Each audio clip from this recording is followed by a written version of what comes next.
Aujourd'hui, en fait, j'ai regardé les concerts de Big Flo et Oli et c'était une masterclass. Je considère qu'après le 15 août, un enfant qui part pas en vacances ne partira pas et n'aura rien à raconter à la rentrée des classes.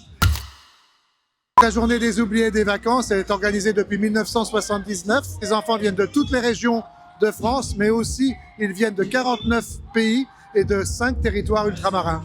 Cette journée, elle a été composée en 3 temps. Un premier temps ce matin avec 60 sites culturels, sportifs, institutionnels qui ont ouvert leurs portes gracieusement. Ce matin, on est allé visiter un musée, le musée Grévin. C'était incroyable. J'ai visité France Miniature, j'ai vu la Tour Eiffel, j'ai vu l'église, j'ai vu la tour de Guinette et après on a joué. On a été au jardin d'Aclombitini, je ne sais plus quoi. D'acclimatation. Voilà, j'ai retrouvé. La deuxième partie, c'était le pique-nique. Ils nous ont rejoints ici, au Champ de Mars, pour un pique-nique. Et là, vous le voyez, c'est un concert qui leur est offert avec des artistes Vita, Big Soli, Marguerite, qui sont là pour eux.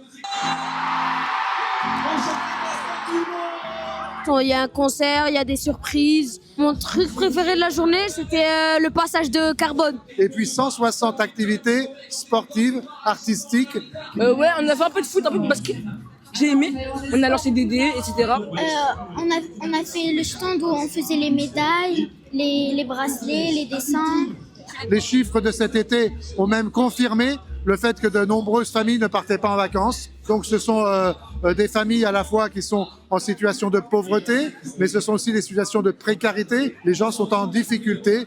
Après avoir payé l'essentiel, eh bien on rogne sur les activités d'accès aux loisirs, à la culture et au sport, alors que c'est essentiel pour s'émanciper.